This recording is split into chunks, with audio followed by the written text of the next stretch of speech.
Okay, I'm going to call meeting to order and ask everyone to stand for the pledge, please. I pledge allegiance to the flag of the United States of America and to the republic for which it stands, one nation, under God, indivisible, with liberty and justice for all.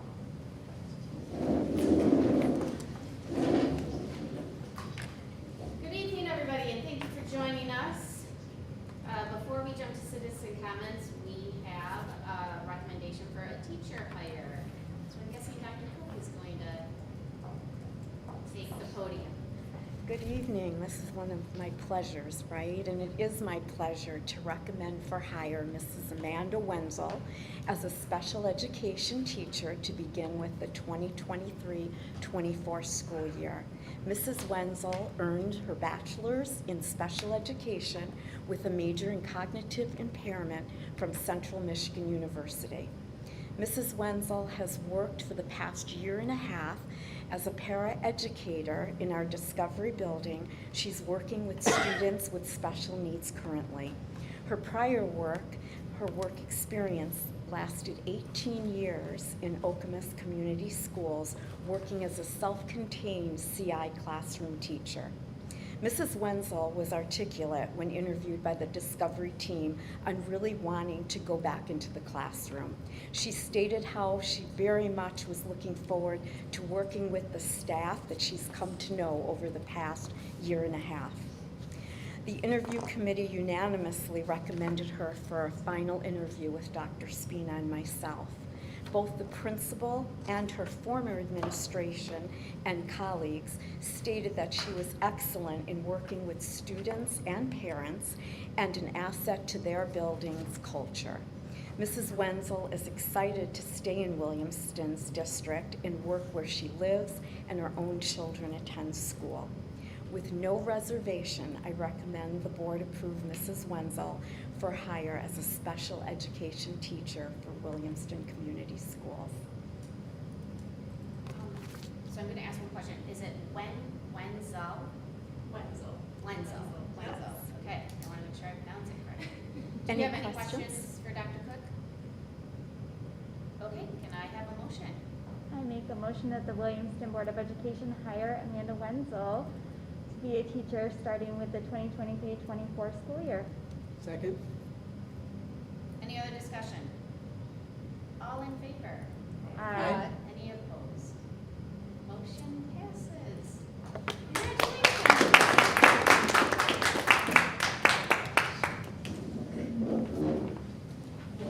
This is where we get to celebrate you a little bit. Thank you. You're both. I mean, you've been here. I was going to say that. Yes. Welcome in a different way.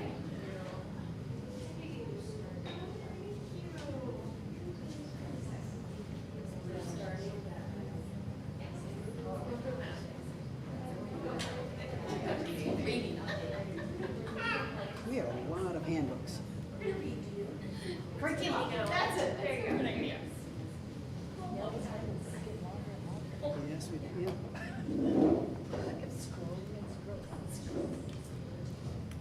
Okay, this next part on our agenda is citizen comments. Do we have any citizen comments for us? Okay, I'm going to move right on to celebrations. Dr. Steve. All right, well, bear with me. The weather for this beautiful first day of May is not treating me well, but I'll try to push through this here. So May is Educator Appreciation Week, month, day. We just it's a great opportunity, regardless, to recognize our amazing staff that we have here in Williamston. I want to thank the board for the video you put together over the weekend to send out to the team that went out this morning.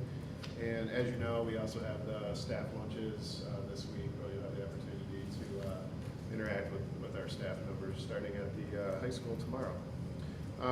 We've also had a number of community organizations, businesses, and parents who have reached out either to myself or through the different schools to come up with different ways to recognize our staff, which I think speaks volumes that so many people in the community, A, realize it is Educator Appreciation Month, and then we're taking that initiative to reach out and try to do something special for our team. So we celebrate often the many accomplishments of our district, and of course, none of that would be possible without the amazing educators that we have here in Williamston. So great opportunity to recognize them and show that their hard work and efforts are appreciated.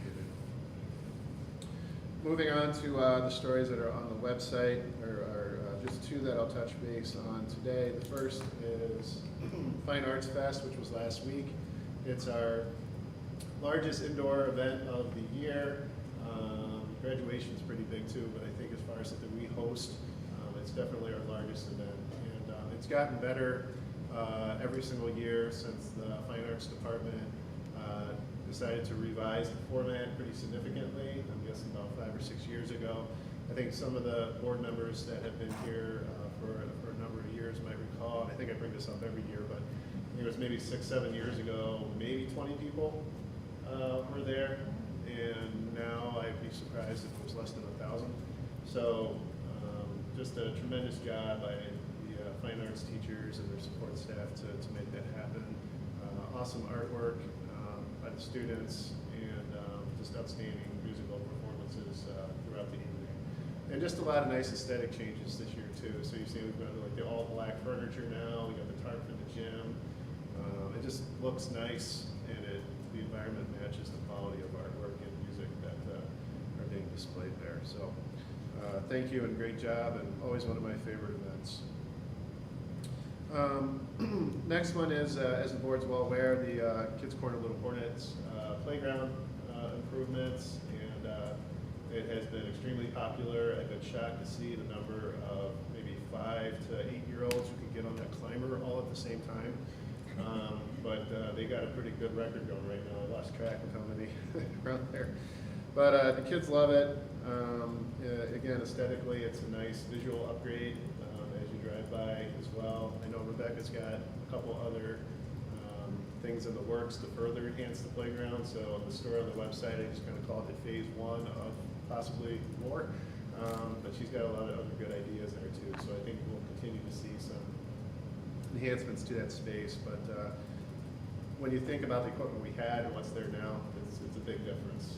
And the kids love using it.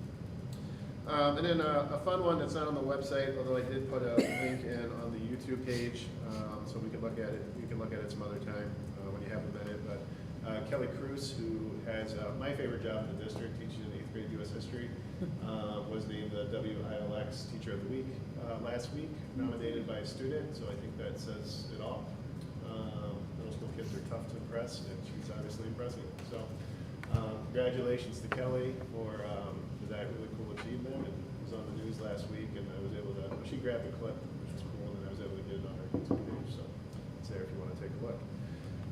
Those are celebrations for this evening. Any questions? All right.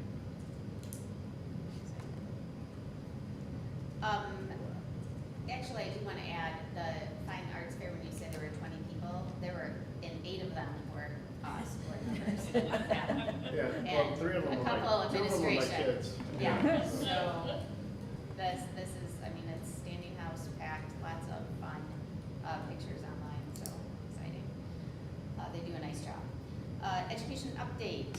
First, we're going to hear from our very esteemed principals, Cassie and Kelly, on the curriculum, the new reading curriculum update, and then they will go over the most exciting thing of all, the updates today, which I know we all anxiously wait for this time here.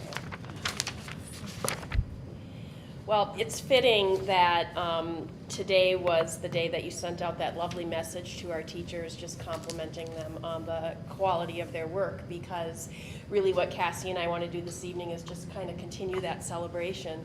It was a year ago that we were speaking with you about our piloting of a couple of programs and our request to move ahead with bookworms. And now we can talk to you about year 1. So that's really what we'd like to do this evening. We'll talk a bit about the professional learning, which has been ongoing throughout the year, and about the connections between that learning and the three main components of bookworms and how that learning has informed the progress that our teachers are making with the program. We'll also reflect on, after a year, where are our biggest opportunities for growth as we move into year 2. We want to celebrate some things with you, and then we want to squeeze in a little bit of time at the end to tell you about a separate celebration with the after-school interventions that have been funded by the ESSER funding. So first, with any big undertaking like we went through this year with our new reading curriculum, we really knew we need to focus all of our attention on that professional learning opportunity for our staff. So a good chunk of our year was really centered around our new reading curriculum and ways to support our staff who are implementing it. So right off the bat, the beginning of the school year, before the kids were even in our buildings, we started with some asynchronous learning opportunities through the Bookworms curriculum. So it was a website specific for teachers that could go through, they could watch videos, listen to the instructors and the coaches from Bookworms, and it was available to them throughout the entire year. So once they got started, if they felt like they needed to revisit a specific area, they could dive back in and do that. Also in August, we had a Bookworms coach fly here to Williamston to provide some learning opportunity with our K-5 staff as well. That specific learning centered on the shared reading part of our curriculum, which was the first part that we implemented into the classroom. Our professional learning for our staff also included 2 additional live virtual professional learning opportunities for our staff. Those focused on the differentiated block, and then later on, like some additional questions and grade level specific needs that our teachers were going through. We also relied heavily on our wonderful ISD coaches and consultants. They came to our staff meetings, our grade level meetings, PD, anything that we needed, we relied on them very heavily through that process. All of our grade level meetings really focused around the Bookworms curriculum and making sure that as a grade level, we were all on the same page and implementing and moving forward in a concise way. Our learning also included learning walks, so teachers going into other classrooms and observing other teachers teaching bookworms and learning from each other. Our PD also, both through the Bookworms coach, but also through our ISD, we provided Bookworms training for our WIN paraprofessionals. This was huge because our WIN paraprofessionals are very involved in the differentiated block instruction, which meshes really well with our current MTSS model. And then we also realized that the leadership in the elementary campus needed PD on Bookworms. How can we support our teachers? So this was a monthly, hour-long virtual live learning opportunity for both myself and Kelly, but also for our MTSS coaches as well. That was a really beneficial and helpful experience for all of us. So as we were focused on our teacher learning and professional opportunities, we really wanted to be mindful and intentional on how we implemented Bookworms into the classroom and make sure that our learning was meshing with what we were implementing. So we were very strategic and very intentional on this process. So from August through October, all of our learning for the teachers went into what they were putting into the classroom, which was the shared reading block of Bookworms. Recognizing that we couldn't start on day one and teach all of the many components of a complex curriculum, we decided to focus on one thing at a time. So August through October, we started with the shared reading block. And then that's what all of our professional learning really focused and centered on. Then when November came, we had felt like we had a really good handle on shared reading. Obviously, nothing's perfect the first year, right? This is a process, but we felt like we had a good handle on things, so we moved into the differentiated black, also because our fall assessments were in. So we were ready to put our kids into that small instructional groups and really start to move forward with our MTSS model. So in November, we then started to really focus on implementing that DI block into our classrooms, but also making sure our teachers were getting that support in the professional learning as we went. And then in February, we started to look at the last component, which is the ELA block. Something that we heard from our consultants at the ISD when we were in the piloting phase, and it was echoed when we started our training with the bookworms people, is that when you are starting to work with a new complex curriculum, to really be at full implementation, research shows is at least a 3-year process. So as Cassie and I and Pam and Julie have been undergoing our professional learning, this chart on the left side is really something that we look at periodically because it's a good reminder that it's really a process that our teachers are moving through. And we've been advised that typically by the middle to late part of the first year of working with a program, you're in that preparation part. And in true overachieving Williamston style, I would say that we are there and beyond there. Our teachers, work so hard, but what Cassie said earlier is true. There's so much to this curriculum. Some of you might have been kind of surprised, like you didn't really even start professional learning on the ELA block until February. We really didn't. And even then, it was kind of an initial dip your toes in the water, start to learn about all of the resources that are here and what a daily schedule might look like. And that's something that really will continue into next year. So when you talk about by the end of 3 years, you are probably comfortably in that implementation phase. I'm confident, Cassie's confident, that we will be there. We'll very likely surpass it, but we don't want to rush through things. We want our teachers to really understand these components, how to implement them in very intentional and evidence-based ways. Just like we want our students to try things and to have support and feedback on it, we want our teachers to have the same thing too.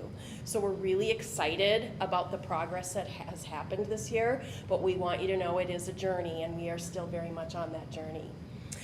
So as we think about kind of where to next, probably one of the biggest things we hear about from our teachers, and this is not uncommon, is all about the pacing. So Bookworms is designed around 3 45-minute instructional blocks: the shared reading block, the differentiated learning block, and then that ELA block. And what we were hearing a lot of at the beginning of the year is, I'm using the shared reading block and the ELA block just to teach shared reading because I'm learning these new routines. My students are learning these new routines. We're reading these novels for the first time. We're, trying out these new things. And over time, that's getting better, and then it's creating, by February, teachers were saying, okay, I do have a little room in my day to start diving more into this ELA block. So definitely the pacing and the adjustments to the daily schedule, that's one of our growth areas. And then as I just referenced a moment ago, more professional learning specifically on that ELA block. I think our teachers are feeling really comfortable with the shared reading and with the DEI, and it's probably of the 3 blocks, that's the area that we have the most room to grow with. Assessment and feedback. So the assessment with this program is very different from assessment in our previous core program.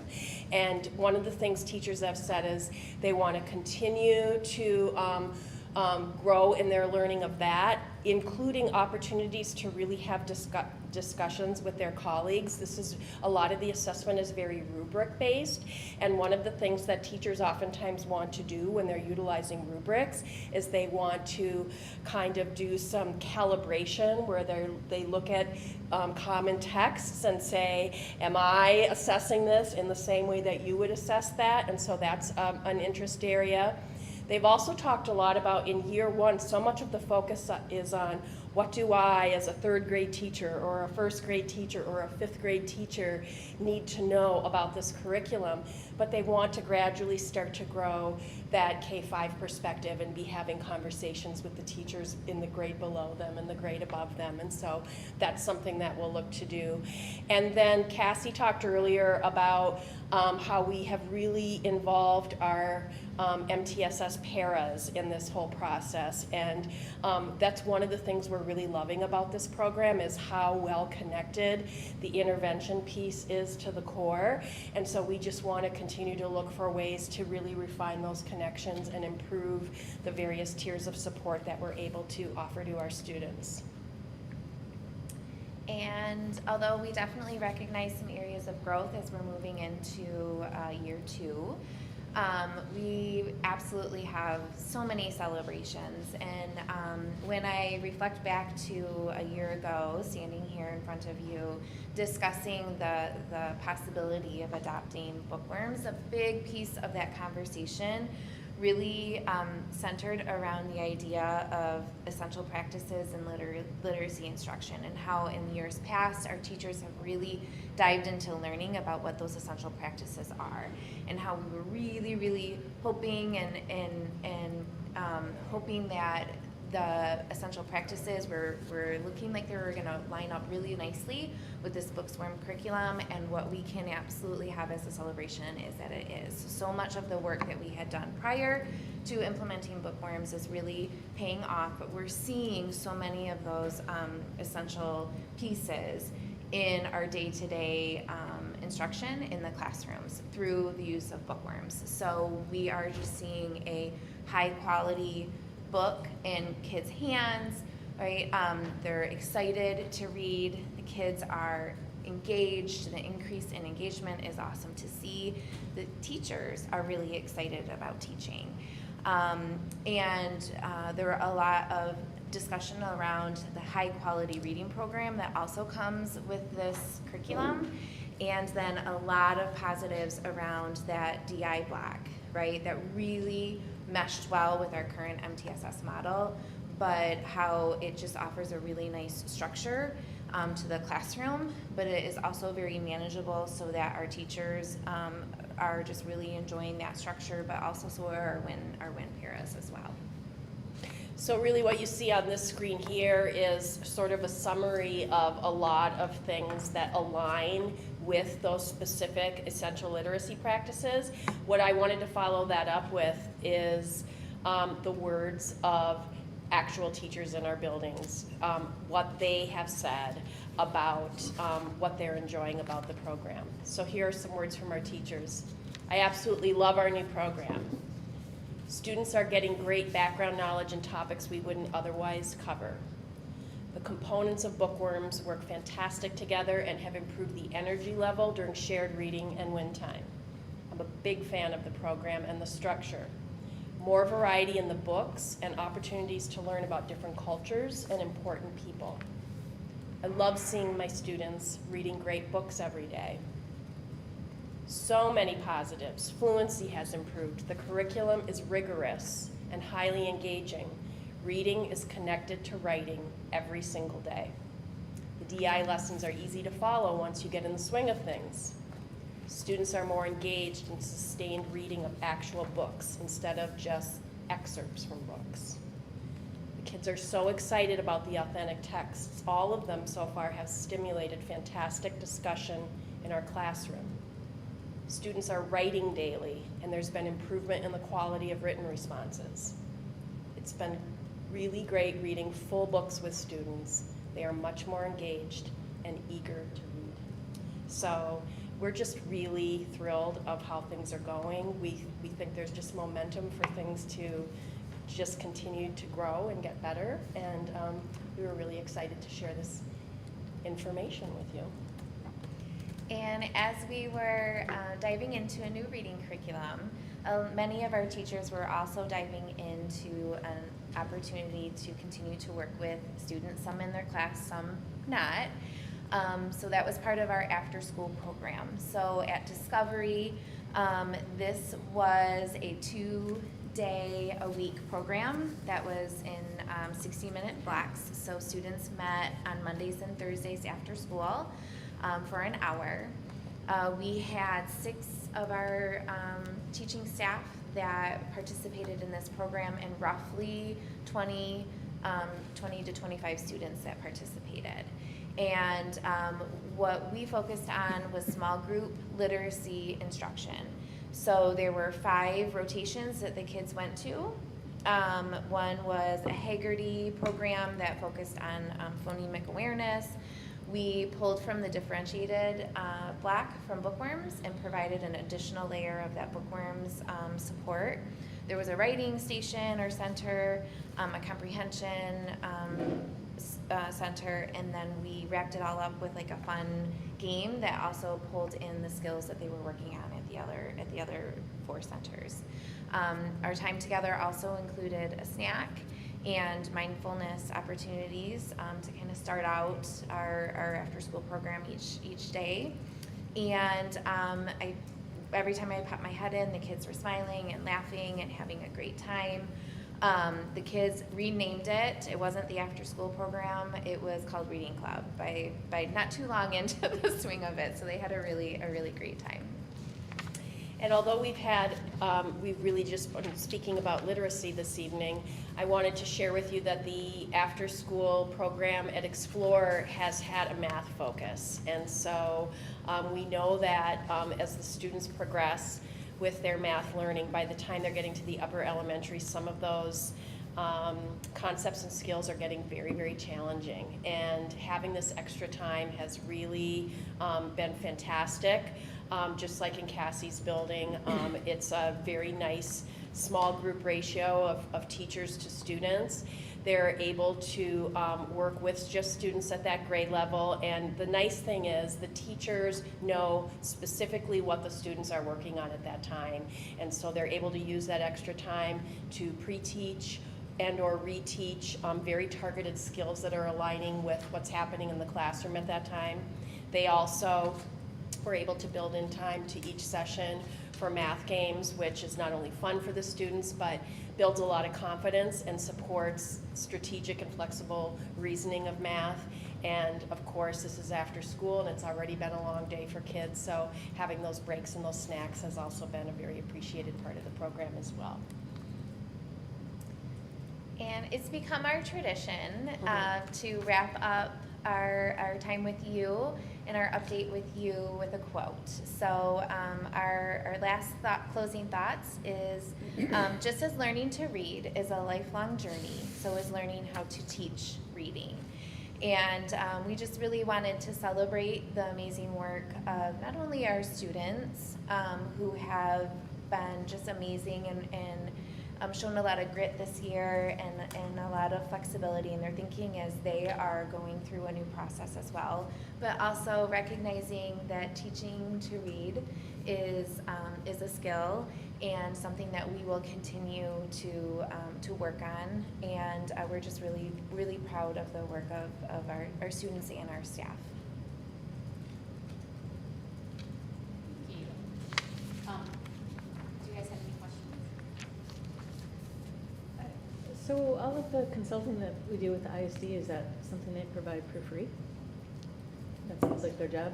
Yeah. Okay, Yeah. that's great. I'm glad we're taking. They take money for that. Yeah. That would Yeah. I mean, it's otherwise not come to really us. free. Yeah. We're not Yeah. giving Paying a paycheck additionally there, for it, I guess. Yeah. Yeah. It is one of their roles to Yes. support. I mean, that's their service agency, and so they're supporting the student initiative. Well, it sounds like we really took advantage of that. Yes, Yeah. absolutely. And we're really fortunate, the 2 consultants that we work with in their literacy department are really strong and really great to work with. Yes. Any other questions? I have a couple. Oh,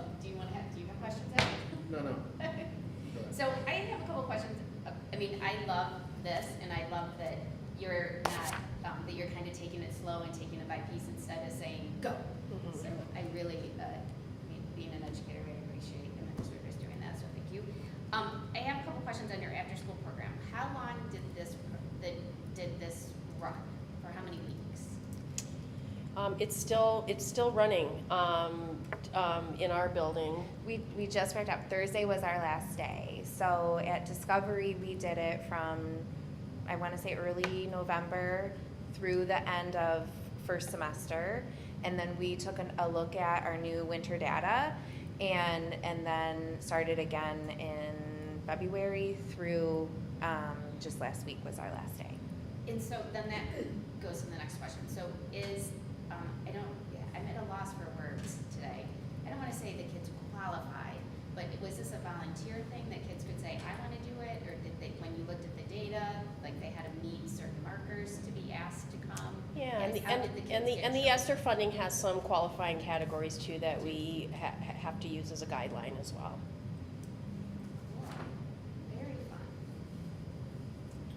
I just wanted to point out for the board that, I know a lot of you have gone through different curricular adoptions that the school district has processed, and adopting a new curriculum is a massive undertaking. It's kind of a uniquely education profession situation where you're building the airplane while it's flying. So you can imagine, as students are there, teachers are trying to figure this whole thing out, and it's a challenge. Having gone through a number of different curriculum programs, including those at literacy at the elementary, the fact that it's gone so smoothly and that you're seeing comments like what you see in the slides from teachers, I think speaks volumes to Kelly and Cassie's leadership and how they have thoughtfully implemented this adoption process throughout the year, because it's not easy to do.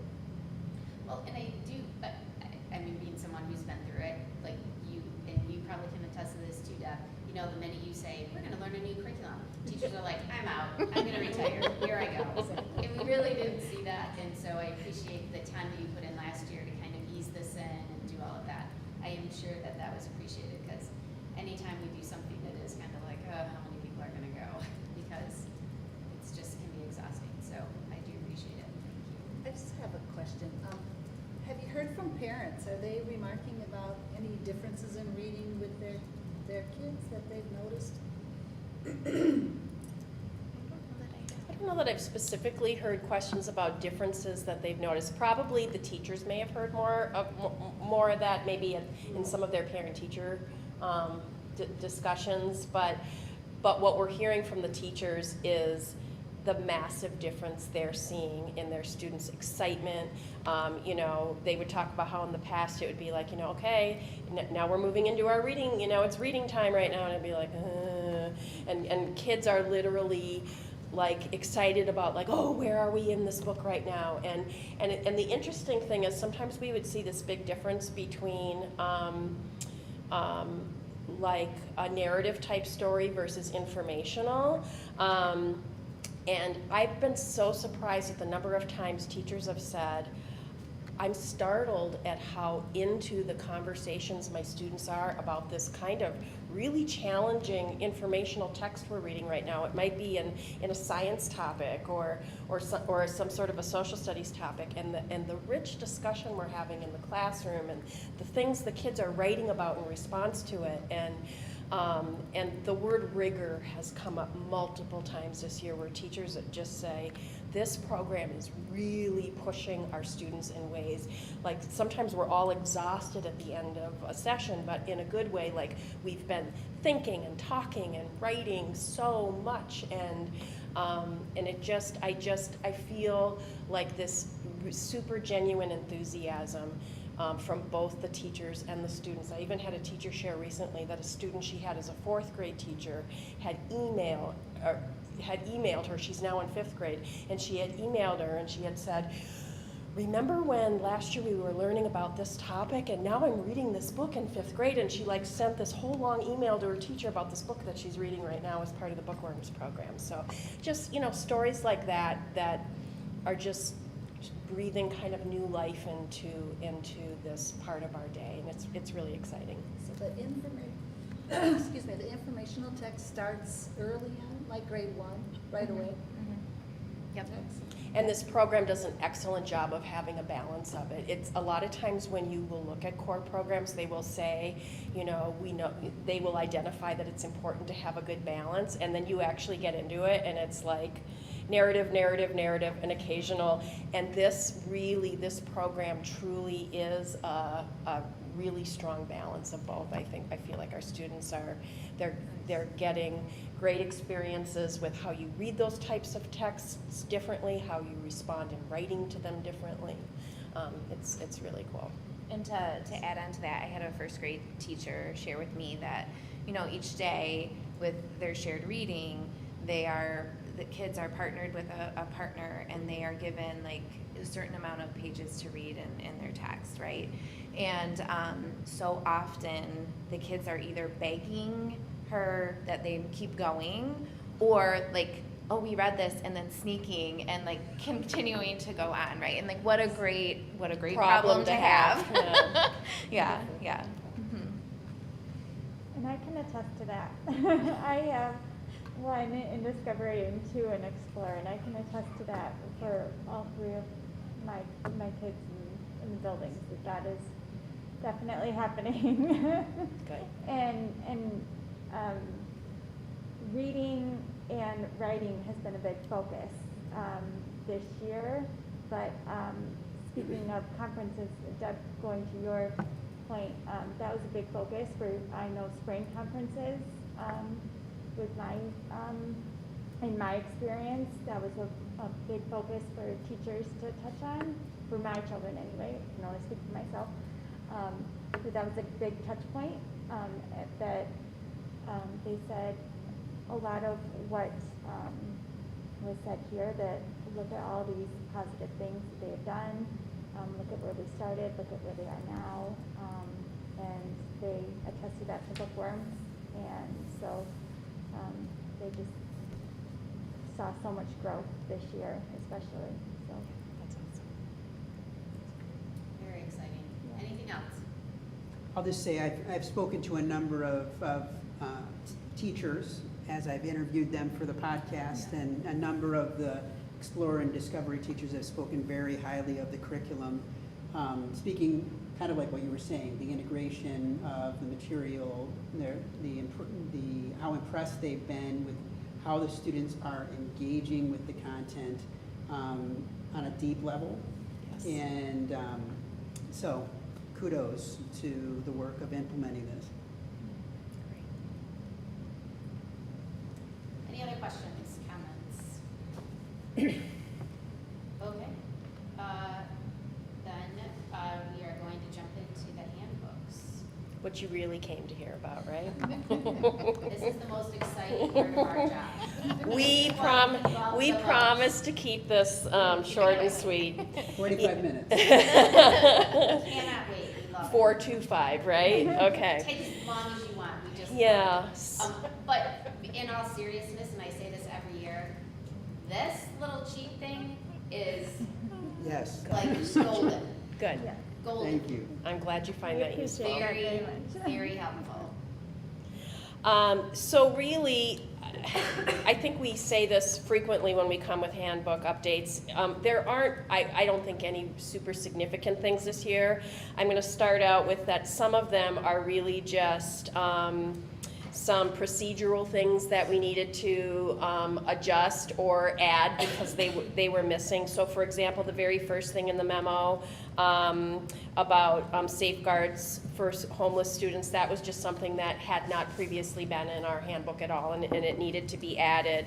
And I could say something similar about the very last thing in the memo, which is about suspension and an expulsion. So we needed to update some language, all of us did across the district, and as a part of that, Cassie and I looked at what's been in the elementary handbooks for many years and recognized that there was probably a lot more that could be explained and added, and so we really deferred to some of the work that Deb and Steve had done at the secondary level and borrowed from that to bring what we have on that topic more in alignment with the other buildings. And then the next two items that I'm going to talk about is the main car loop and walkers. This are just adjustments that we made to language to reflect some of our new procedures that we have going on. So main car loop is specific to discovery. And I just put in there some specific language on the time that main car loop closes. What we're finding right now is car loop's kind of dragging on a little bit longer. So just making sure that parents are aware of when that car loop time stops and when we need to be walking students in to get signed into the office. So can I just ask a question about car loop? Yes. So, like it says 8:45. So if parents are like in line at 8:45, is there a point where you cut it off and they gotta go into the parking lot? So after 8:45, what we're asking if parents are not in line, that's when kids should be inside the school, right? But what we're finding is it's 9:55 or 8:55 and parents are seeing that our amazing car loop staff are still outside and they're going that way, and our staff are just wonderful and accommodating and helpful, and by that point students should be coming into the office to get signed in. So is this like a huge problem, or people are starting to, like, and the reason I'm asking this, last week I had some meetings with Adam at that time, and there are very specific rules on the road. If you're in this far line, where you're gonna go in Yes. this middle line. And Yes. I've been told several times that where I needed to be, which is fine. But, I mean, it does seem to be very smooth and moving. Yes. Yet it's not like that in the beginning of the year. So is this a huge problem, or not really, or just kind of? It seems It's a to be problem. if it's being brought up. It's a problem. Yes, there's some days where it's after 9 and our staff are coming in and they have other duties to get to, And right? many of them are WIN interventionists, so they need time to transition, get back in the building and get ready to Yep.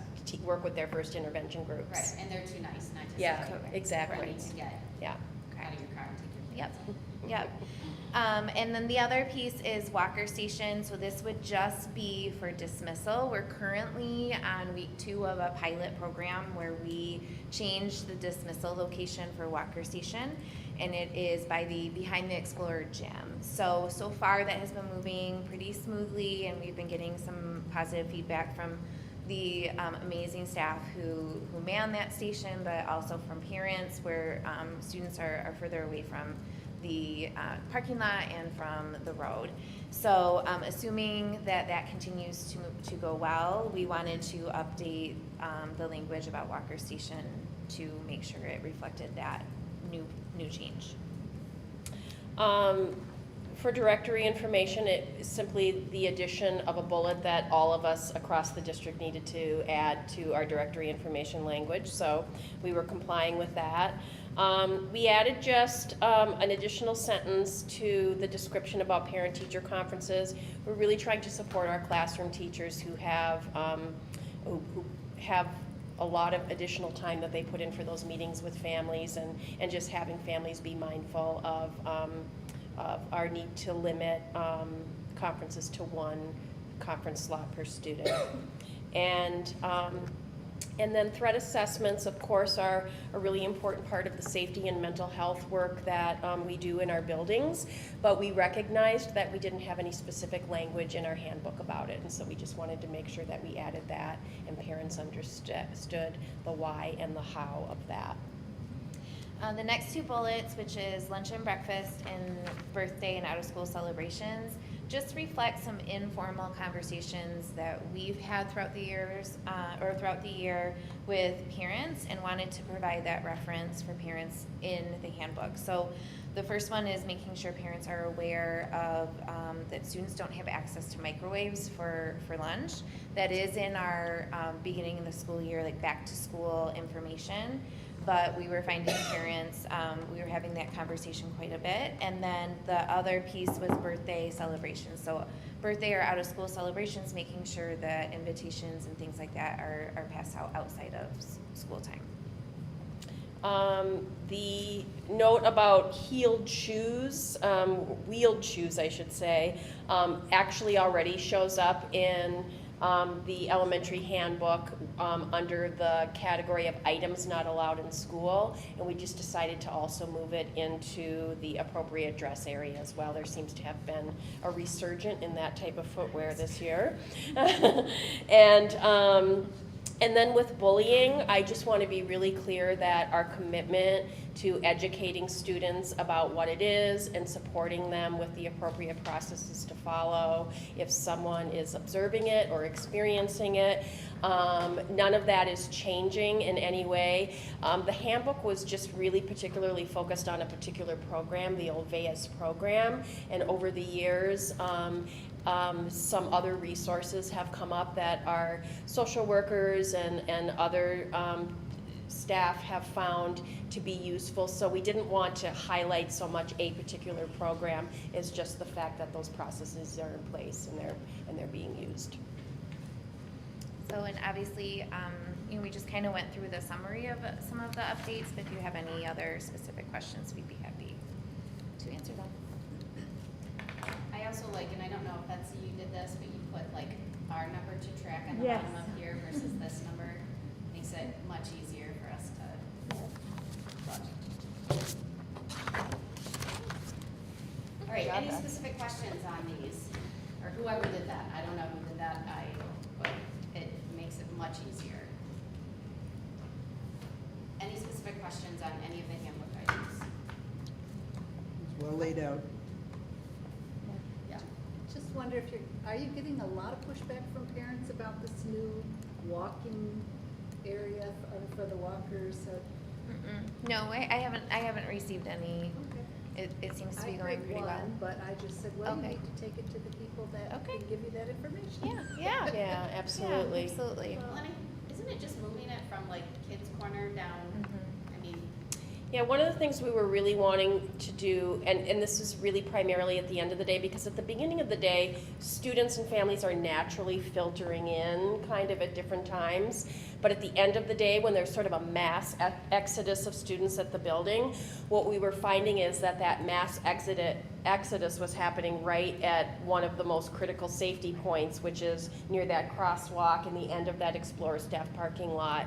And so just kind of moving that away and further down, we thought was a good thing to pilot. So we are in the midst of that pilot right now. And obviously, if families or anyone else has concerns and they want to provide feedback on that, we're happy to accept it, because we are in that piloting phase. I think in this case, it's one of the parents who's parking along Riverside and then walking to get the child, and so now the parent has to Walk a little further. Yeah. Well, at least we're moving into a nicer weather time. They might be crankier about it in February of next year, but we really, it's like a lot of the adjustments that we make, it so often focuses on safety, and this is a huge safety piece. I can't argue with that. Yeah.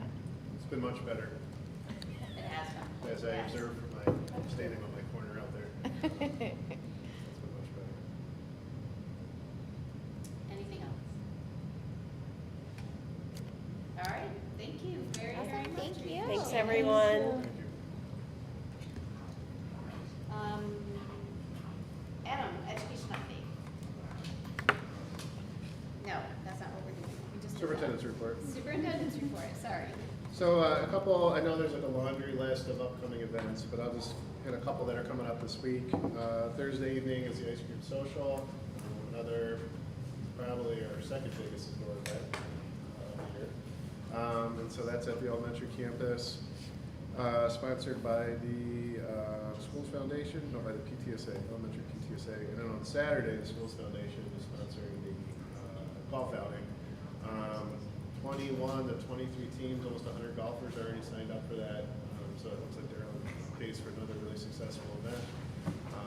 So looking forward to that. Obviously, both groups are instrumental to supporting our schools in a number of different ways. Moving ahead for board meetings, on the May 15th meeting will be the secondary schools providing their education updates and their handbook recommendations, as well as the ISD board election.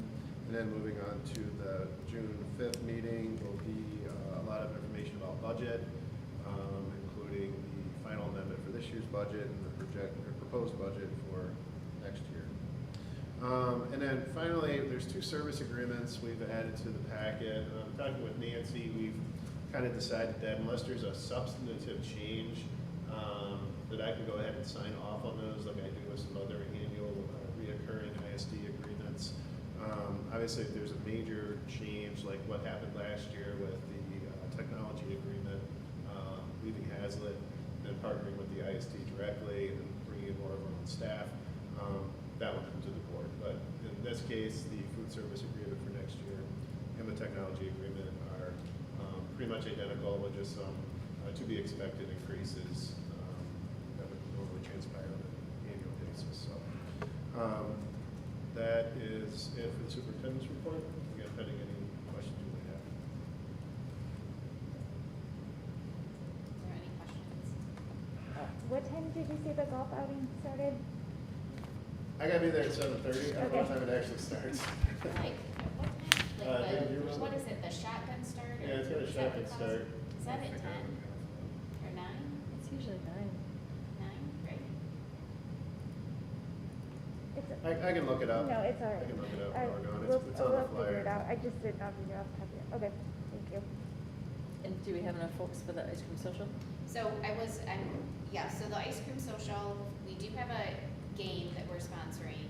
I did get some prizes. I know Deb is planning on being there. I'm planning on being there. We have a basket. I think Sarah said she was planning on being there. My guess is Dave will be there, like doing different jobs because Rife, I think, is running it. So we might not necessarily see him at our booth. Wherever she tells him to go, I'm sure he will be on it. And we do have a basket that we got some donations from different board members, and Sarah put a nice basket together. So there's always a raffle. You buy raffles for the basket. But anyone else, I mean, more than welcome to come. I We think, can find work for you. yeah, it's a fun night. So It is. We golf outing registrations at 8 and shotgun start at 9. Saturday. And people can still register the day of, or? That I don't know, but they can. I'm sure they'll I'm be sure letting. they'll Yeah, I'm let- sure yeah. they will not be turned over. I know last year they were registering some people. Some people the day Yeah, of. we'll figure it out. Yeah, Yeah, I mean, someone gave me a phone to register them and a card. yes, I'm credit sure card, that and they I won't just- turn people away, yeah. I had no idea what I was doing, so who knows, but, The weather looks promising, It does unlike look today, nice, so should Okay. be good. Yeah. all right. Next, board committee reports, we don't have any at this time. Discussion items, we have a whole bunch of different teacher and auxiliary staff tenure, probation. We have lots of letters and memos on this. Adam, is there anything you'd like to add before I open it up for questions? I concur with the recommendations of the principals. Just a really great group of probationary teachers that are well on their way to achieving tenure in our district. I do want to just point out that when you look at the numbers, people that are listed there, I think it provides some context to the significant transition period that the district's in. When you look at the last 6 years, 7 years, I think we're right around 3/5 of the instructional staff, 100% of the administrative staff. So there's been a lot of change in making sure we're bringing in the right people that are going to maintain a tradition of excellence that our recent retirees have established for the district through their many decades of hard work is especially important. So big shoes to fill, but these educators are off to a tremendous start and very fortunate to have them here. And it is very helpful to have very nice paragraphs about each student and, or each student, geez, they're not students, each staff member, and they're pretty personal to who the person is, which is really nice, so I thank our administration for that. Are there any questions on any of these? Okay, we will move them forward for action the next meeting.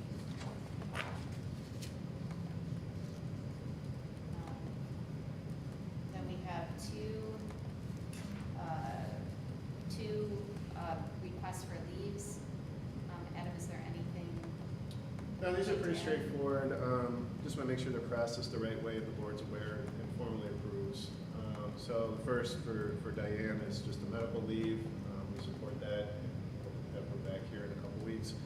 And Madison, who we met with last month, has made a change based on family circumstances that have evolved since our last board meeting. And so her request has changed. Again, we're understanding of that and support her request. Does anybody have a question on these two leaves?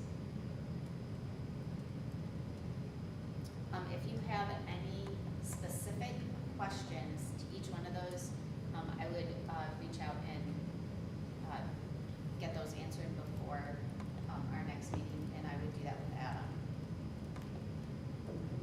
That's confidential. Okay, we'll move the two leave requests for a vote. I think it's the 15th at our next meeting.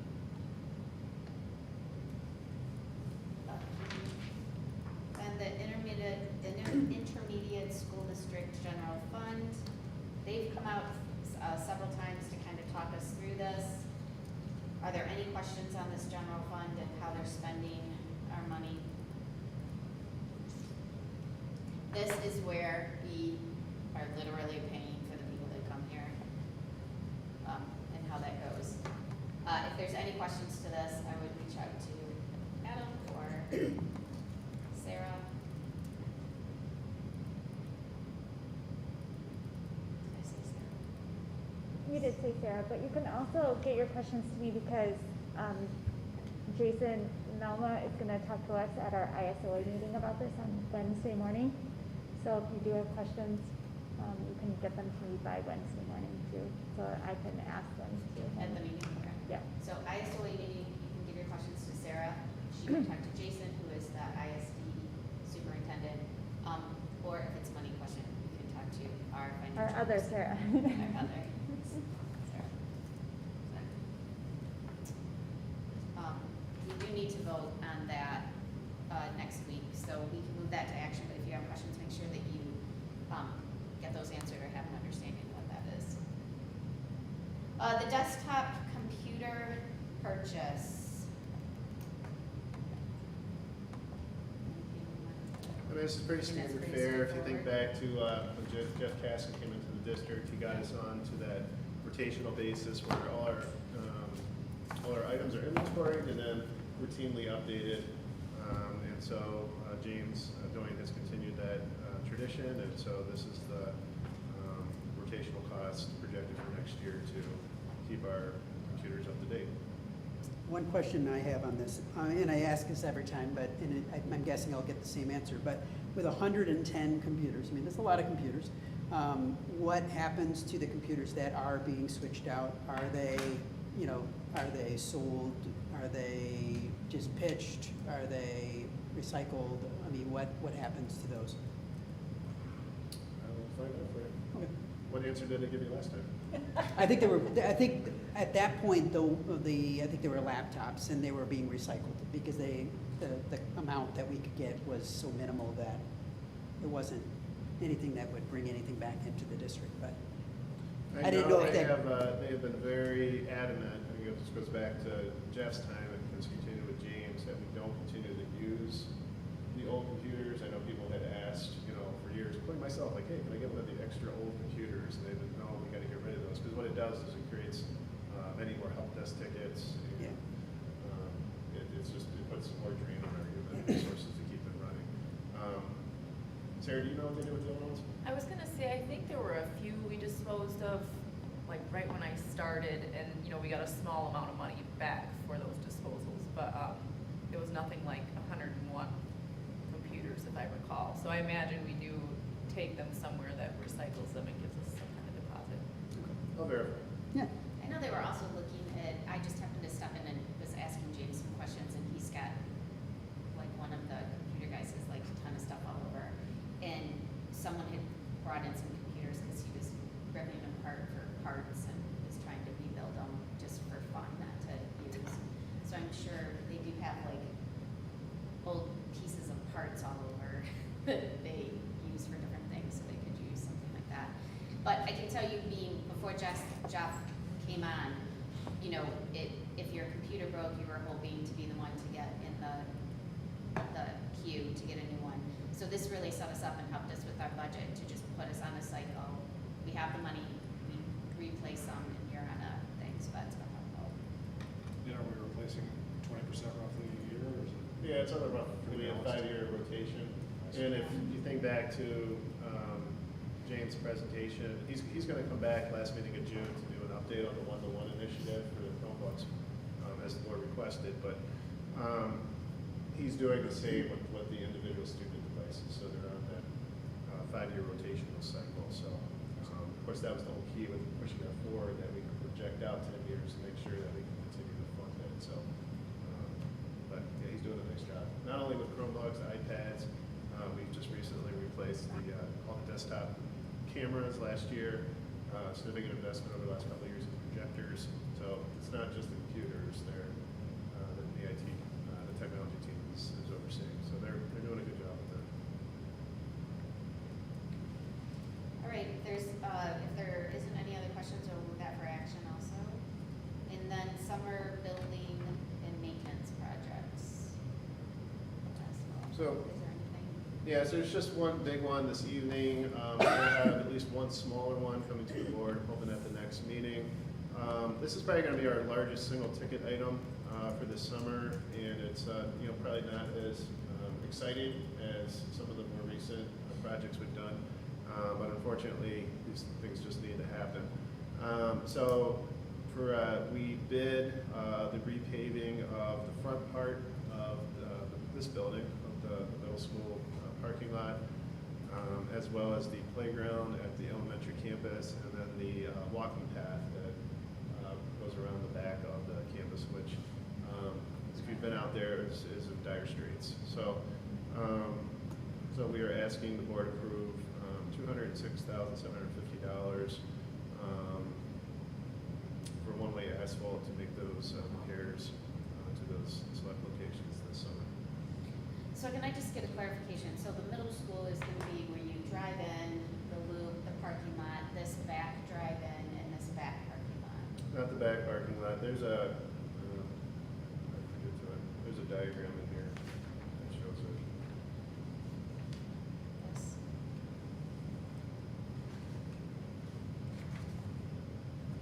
So it's on page 158 of your board packet. And so to the right of the photo, the orient view is Van Etter Road. And so you'll see it's going to be the front of the parking lot. It's basically the bus loop. And then this. And then the drive to get to the back of the school, but not the back parking lot. That'll be the second phase, and I know that's not in great shape either. So if the numbers fall right, it could be the following summer to try to get that done. But when you look at total sinking fund budget, this is roughly half of it. So it's going to be our largest single item expenditure out of the sinking fund budget for this summer. At least it's not a roof. Making progress. Thank God. Roofs look nice in the picture. Yeah. Yeah. They're going to look really nice with this stuff. Is- true.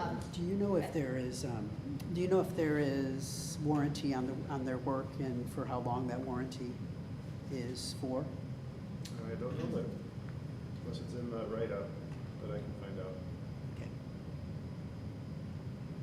I think it's pretty typical that it's like 1 year, but I don't know for sure.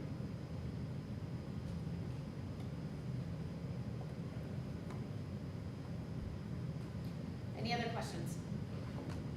Okay, we can move that on for action. I'll look in the standard conditions too, because it might be in there. Let's see that in the bids. Can I please get a motion for the approval of minutes? Are we ready to move on? Yeah. Can I get approval or a motion for the minutes? Motion that the Williamston Board of Education approve the minutes for the regular meeting held on April 10th, 2023 as presented. Can I get a second it. Second, Deb. Any discussion? All in favor? Aye. Any opposed? Okay, motion carries. Can I answer Chris's question? Yes. It is 1 year guarantee on workmanship and material. Okay. It's on great. Thank you. We do not have any roll call votes. We have some separate action items. Can I get a motion for the approval of teacher tenure? I make a motion that the Williamston Board of Education approve tenure status for the following teachers: Kelly Goudreau, Mariah Jorgensen, Allison Scott, Kimber Peterson, Jenny Norman, Haley Rooney, Lindsay Bolus, Adele Girk, and Mara Porter. Tenure will begin with the 2023-2024 school year. Do I have a second? Second. Second.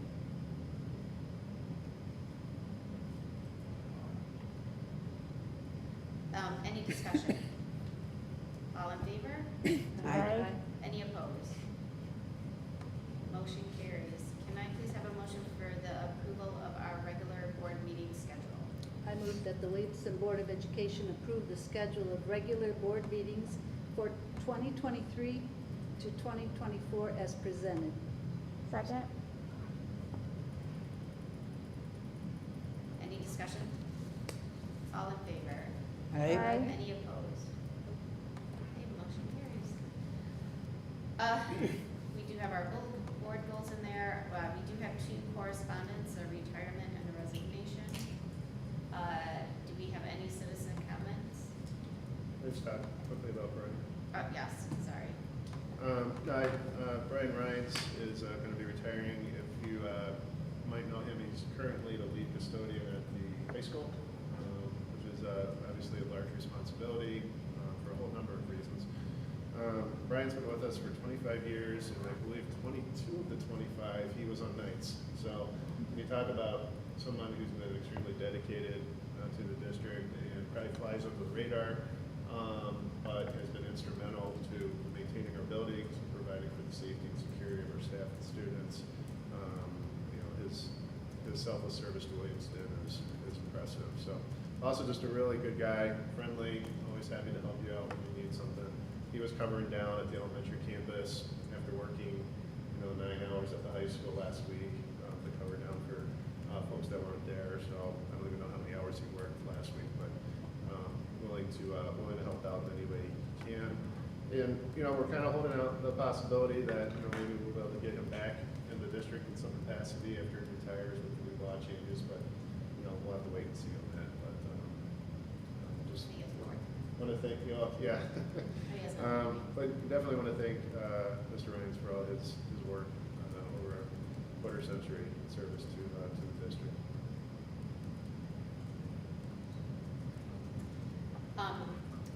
We don't have any citizen comments. I do have a couple things. Just remember, we do have the retiree open house. So if you're able to attend that, if you could let Betsy know, that way we can kind of give account to them. There's some people, these individuals have been with us for a really long time, so it'd be nice to get people there and to thank them. I also did have a question raised to me, and I'm not sure if you talked about this at the last meeting, but I know the tennis courts, we resurfaced them not too long ago, and they really do look a mess again.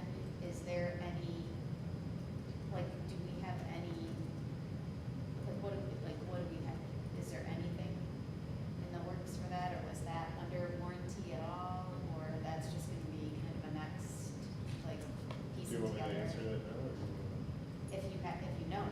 Yeah, so when we presented that to the board, we said, we were trying to hold on until we could get to the bond, Right. and we didn't make it. So, that's 2 winners, and it's already fallen apart. Right. But we can't keep, that was a $48,000 project, it didn't get us through, 2 years of playing.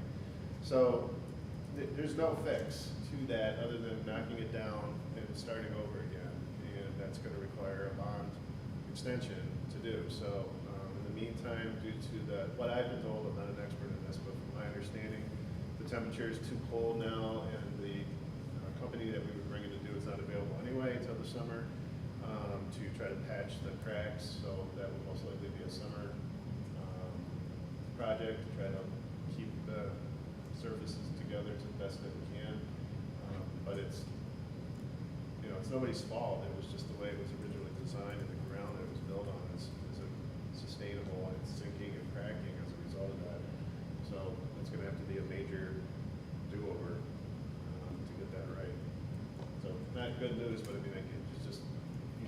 build your renew tennis it. courts without a bond. It's just not something that we can't keep putting, roughly a fifth to a sixth of our sinking fund in every year to repair when it's only gonna get us 18 months of service life, so.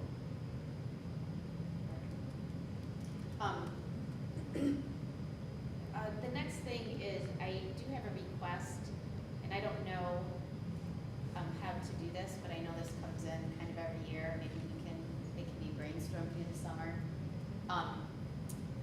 There are a lot of events that go on in this district, and it would be really nice if we can go to like just the front of our webpage and go to the school calendar and have them pop up. Typically, when I've gone to that calendar, the only thing that's popping up is days that we have off, like really no events. So like if I want to know what the sporting events is, I have to go to the sporting that thing, and then I can't even click on the actual thing. I have to go to the ticker tape thing at the top. I'm not techie, and I get this annoys me to no end, but it would be really, like, if actually Sarah came up with this idea, if maybe the person who, like, rents out the space, or you have to call to get the space, could somehow add it to, like, our calendar overall. I don't want to make extra work for, like, our business office staff, because we're already bare bones, but there's some way Didn't we? people could go to I that thought we looked calendar. into that at one point, and there was some limitations to the system. Do you remember that, Adam? It was a few years ago, because I think this came up a few years ago, because people in the community were asking, and there was some limitation to the calendaring system that would make it more difficult. I don't know what it was, though. Yeah, I don't know if you want to put this into a discussion mode conversation now. I mean, I can briefly answer if you want. Well, can it be done? It would be very difficult. I mean, one of the reasons is too, if you look at like the homepage of the schools, if you're trying to publish the next 10 events, right, have those pop up, they would all be like high school sporting events. Like there's just a massive amount of things that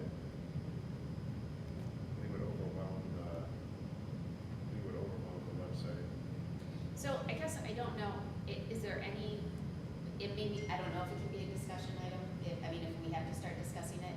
I think it's hard when we don't have kids in the district. We're in the process of passing this major bond.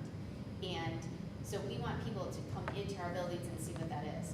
So if we really don't know the play is going on until like the week of the play, if we really don't know, oh my gosh, there's this fabulous math night, maybe, grandma wants to come and watch, or I want to come, I don't know that stuff is coming until like it's either done or the day of or something. And so how do we get a calendar or something? I guess I don't know what that would be, and maybe we need to brainstorm that or come with ideas. But I think it would be really beneficial to have a calendar that, whether it's, elementary, middle school, high school, or the arts, or the sports, or I don't know how we break it up, but it's not necessarily easy to go to the website and figure out what's going on for the day.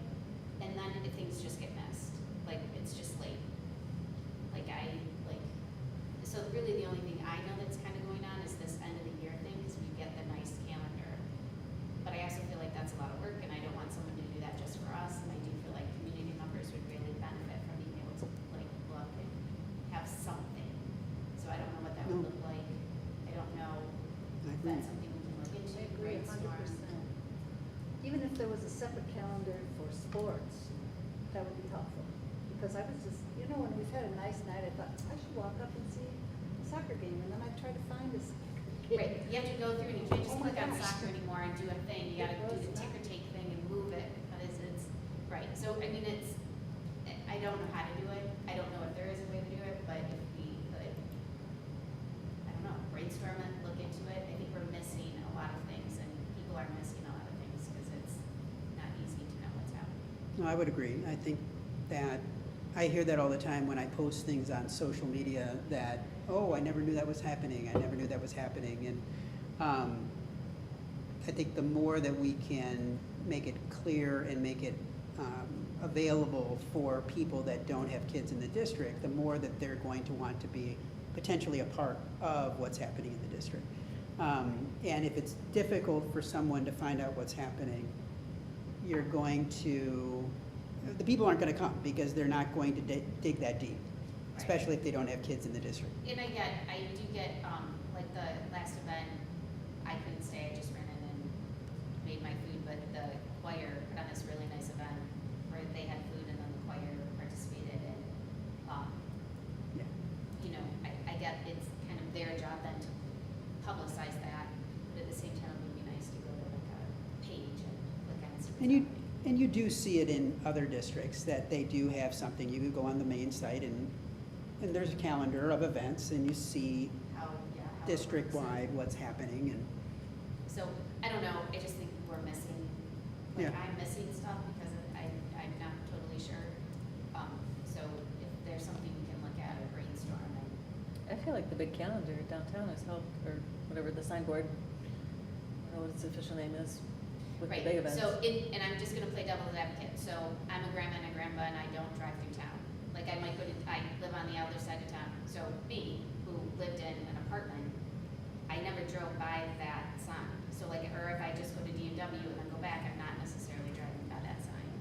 So I'm just saying, if you're not coming this way, if you live on the other side of town and you're just going to DMW and going home, don't come to the school, you might not get all those events. No, So no. I'm just thinking of another way. Is there another way that we can publicize everything that's going on to be? That's always a challenge. I would say if you just start to look at what we already have, maybe we can try to branch out from there, although I've been trying to figure this out for a long time too.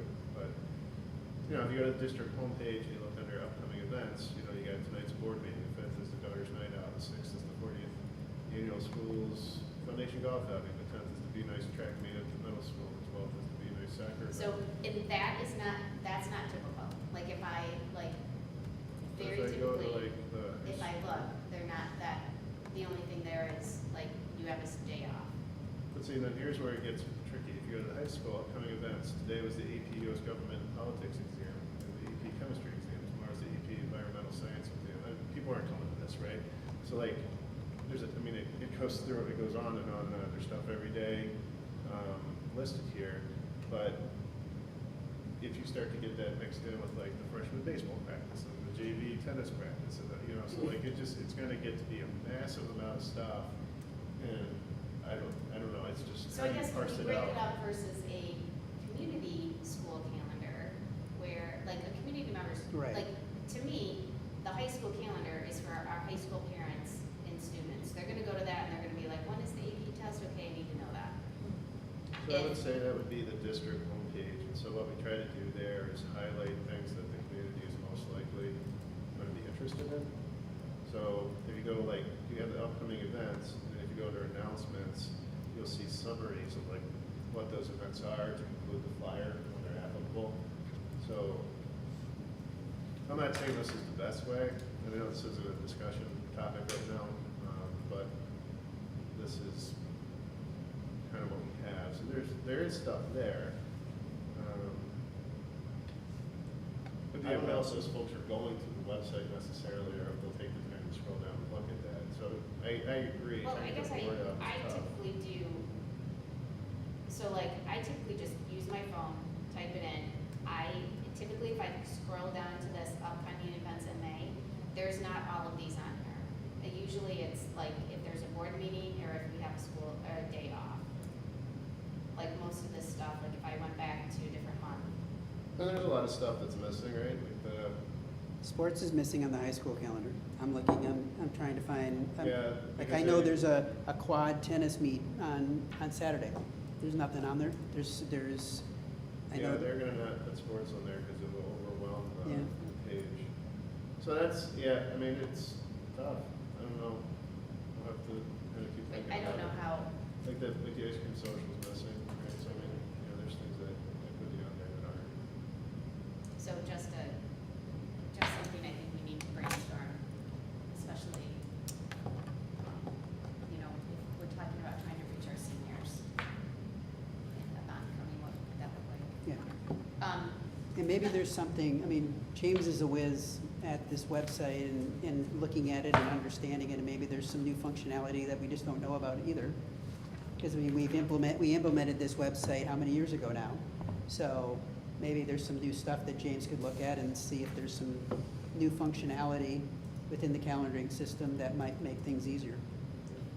So there appears to be categorization and filtering on here. So you can go into categories, you can turn off holidays, you can turn off How do PTA you, can events. anybody do that, or do you? No, anybody can do that. So the structure is there, it's just what's feeding the data into it. And that might be a lot to feed in, but it's So set up to do that.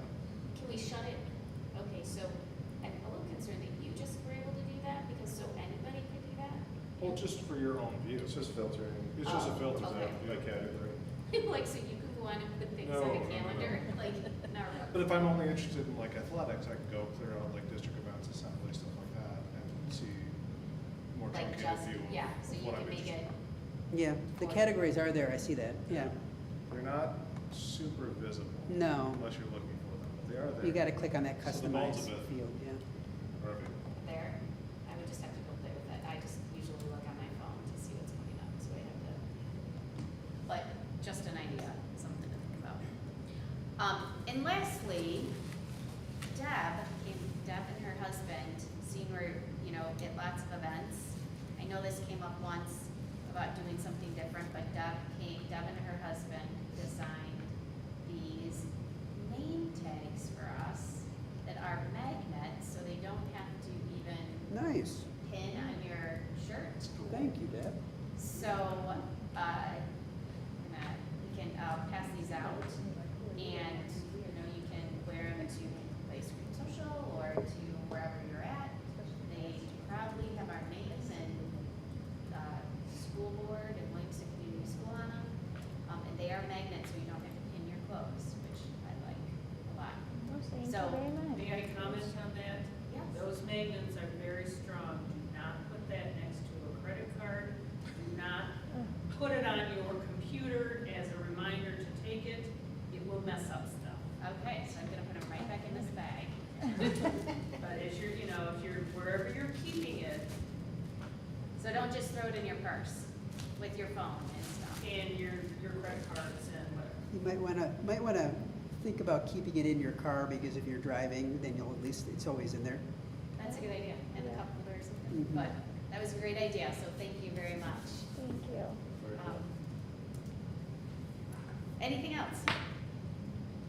Well, I did a marathon session this weekend of 3 MASD classes. I Nice. finished community relations leadership, labor relations, and data-informed decision-making. And Great. MASD would like me to share at least one takeaway with the board. And Okay. so I have two, actually. When I looked at demographics for Williamston, I learned that the population 5 years and older in Williamston is 3,480. So then I was thinking, well, don't we have like 1,800 plus students? So does that mean like half are homeschool or in other districts by choice? I thought that was interesting. Yeah. And the other one is that 7.2% of our students speak a language other than English at home. I was surprised it was that high. 7.2. 7.2. The average for the state is 9%. So that's more diversity than I thought, That's pretty cool. language-wise. Well, Adam probably had, you have one, right? Minor contribution. 22% of our students are school of choice, so that means they're coming in from outside the district. We have a 17% net gain for school of choice, which is really impressive considering the geographical layout of the district and the fact that two neighboring, also high-achieving districts strategically built schools right on our boundary, and most of our adult workforce is driving west to go to work. So when you take all those things into account, 17% net gain plus 22% overall student enrollment, pretty darn good. I mean, not gonna beat that, especially if we were in Highland and there were like no other decent school districts anywhere near us, that would still be good. But the fact that we have, you know, three and a half-ish of the best school districts in Michigan, all kind of in this small cluster, speaks volumes to, I